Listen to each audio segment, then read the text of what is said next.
अब आखिरी में आपसे चर्चा करेंगे कोयले की तस्करी की। कोयले को लेकर हमने धनबाद दिखाया, हमने बोकारो दिखाया, हमने गिरिडीह दिखाया, लेकिन राजधानी भी कोयले के तस्करी से अछूता नहीं रहा। हमारे संवाददाता, हमारे सहयोगी ने जब मामले की जांच की तो पता चला कि रांची की सीमावर्ती क्षेत्रों में पश्चिम बंगाल और रामगढ़ से जुड़े जो इलाके हैं उनसे बेखौफ कोयला चोर अपने कोयले का आना जाना लगाए हुए हैं। भट्टों में सप्लाई किया जा रहा है, बोरों में भरकर लाया जा रहा है, ट्रकों से लाया जा रहा है।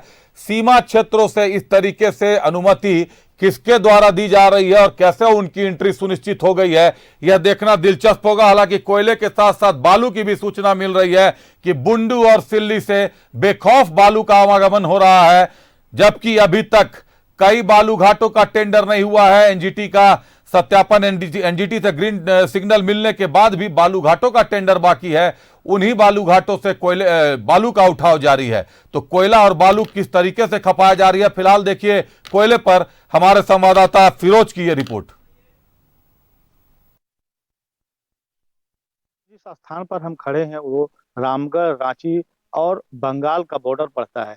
यही बॉर्डर एरिया का फायदा उठाते हुए कोयला तस्कर यहाँ पे रामगढ़ से और रांची दोनों जिलों से तस्करी कर यहाँ से बंगाल भेजा जा रहा है ट्रकों में भर करके कोयला। और प्रशासन ये देखने पर लगी हुई है कि मेरे जिले का नहीं है, ये मेरे जिले का नहीं है। इसे ही फायदा उठा करके प्रशासनिक लापरवाही के कारण यहाँ पे कोयला तस्कर मालामाल हो रहे हैं और बंगाल ट्रकों में भेज करके कोयला भारी मात्रा पर यहाँ पर भेजा जा रहा है, जिसे देखने वाला कोई नहीं है। ये पूरी तरीके से यहाँ पे एक षड्यंत्र जो कोयला तस्करों के द्वारा रची गई है, वो जानबूझ करके, क्योंकि ये पूरी तरीके से बॉर्डर एरिया पड़ता है और यहाँ पे जंगल का एरिया है, जिसे देखने वाला कोई नहीं है। अब ये देखना होगा कि रामगढ़ और रांची जो जिला प्रशासन है वो इस पर क्या कार्रवाई करती है। देखने के बाद न्यूज़ 11 भारत के लिए रजरप्पा से फिरोज आलम। तो जिला प्रशासन की मुहिम देखनी होगी कि जिला प्रशासन ने ढीला छोड़ा है या आंखों पर पट्टी बांधकर काम हो रही है। रुक करते हैं, सीधे जुड़ते हैं फिरोज से। फिरोज ग्राउंड जीरो से जुड़े हुए हमारे साथ। फिरोज, जिला प्रशासन की ढिलाई कह लें या मिली भगत कह लें, इस तरीके से कोयले की लूट हो रही है, काले हीरे की तस्करी हो रही है, उतनी ही तेजी से बालू भी सुन रहा हूं कि सिल्ली और बुंडू के रूट से बालू को भी राजधानी में एंट्री दी जा रही है। जी, पूरी तरीके से यहाँ पे कहा जाए तो जिला प्रशासन की पूरी तरीके से ढिलाई है। अब कुछ साठगांठ है कोयला तस्करों के साथ या जो भी है, लेकिन फिलहाल यहाँ पे रामगढ़ जिले से कोयला जा रहा है और रांची जिले में एक डिपो पर खपाया जा रहा है और वहां से बंगाल के पुरुलिया जिला होते हुए पश्चिम बंगाल ये पूरा कोयला तस्करी हो रही है। जी, बता दूं कि यहाँ पे पूरा खेल, चूंकि ये सीमावर्ती क्षेत्र है और यही कारण है कि यहाँ पे ना जिला प्रशासन काम कर रही है, ना बगल में ही यहाँ पे कुछ ही दूरी पर, कुछ ही 1 किलोमीटर की दूरी पर बरलंगा थाना क्षेत्र है और बरलंगा थाना का भी कोई परवाह नहीं है यहाँ पे कोयला तस्करों में। तो ये साफ तौर पर दिखाई दे रहा है कि जिला प्रशासन का जो है वो पूरी तरीके से कहीं ना कहीं तो वरदस्त है, तभी इतना कोयला तस्कर इतने बेखौफ से दिन के उजाले में कोयला तस्करी कर रहे हैं और प्रशासन की नजर भी नहीं पड़ रही है। जी अभिषेक।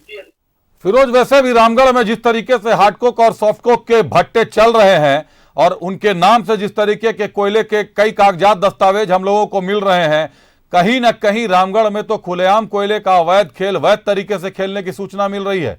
फिरोज जी जी बिल्कुल, आप सही कह रहे हैं कि जो जिला प्रशासन हालांकि कार्रवाई तो करती है, 1-2 ट्रैक्टर या 2-4 साइकिल तो पकड़ लेती है, लेकिन जो बड़े तस्कर है उस पर उसके गिरेबान तक हाथ नहीं पहुंच पा रही है जिला प्रशासन की। ये एक बड़ी विडंबना है और ये खेल पूरे तरीके से कहा जाए कि कागजातों के हेर फेर से भी चल रहा है और ये कहा जाए कि जो सीमावर्ती क्षेत्र है उसका फायदा उठाते हुए, क्योंकि ये जो रामगढ़ जिला है, कौन लोग है, क्या किसी खास माफिया गिरोह का नाम आ रहा है, किसी खास व्यक्ति का नाम आ रहा है? क्योंकि आमतौर पर जो हमने देखा है, पहले के अनुभव बताते हैं कि किसी एक को ग्रीन सिग्नल दिया जाता है काम करने के लिए। आखिर ऐसा कोई नाम सामने आया है?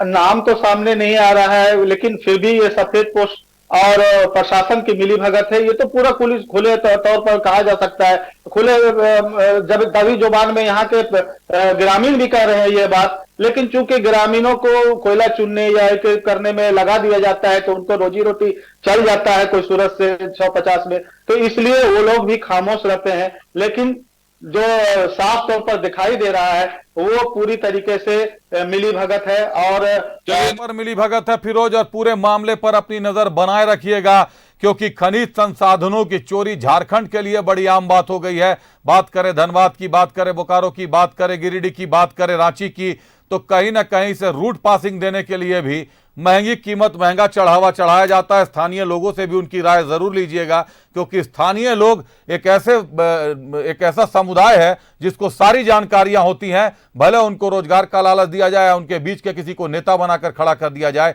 लेकिन जानकारियां सारी रखती हैं। बहुत धन्यवाद फिरोज आपका हमारे साथ जुड़ने के लिए। तो कोयले की चोरी जारी है। कोयलांचल तो छोड़िए, राजधानी के सीमावर्ती क्षेत्रों से भी कोयले को पासिंग मिल गई है, कोयले की एंट्री मिल गई है। बालू में भी लगातार शिकायतें मिल रही हैं। न्यूज़ 11 की टीम को लगातार बताया जा रहा है कि बालू के लिए भी पासिंग रूट खोला गया है। सिल्ली और बुंडू से बिना नदी घाट के टेंडर के बालू की एंट्री कराई जा रही है। बहरहाल वक्त है लोगों को अपने गिरेबान में झांकने का, वक्त है सीमा पे थोड़ा कसाव लाने का। न्यूज़ 11 भारत स्पेशल में मेरे साथ आज इतना ही। नमस्कार, बने रहिएगा न्यूज़ 11 भारत के साथ।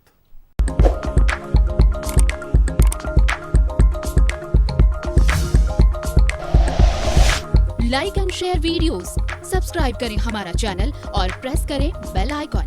न्यूज़ 11 भारत, सच है तो दिखेगा।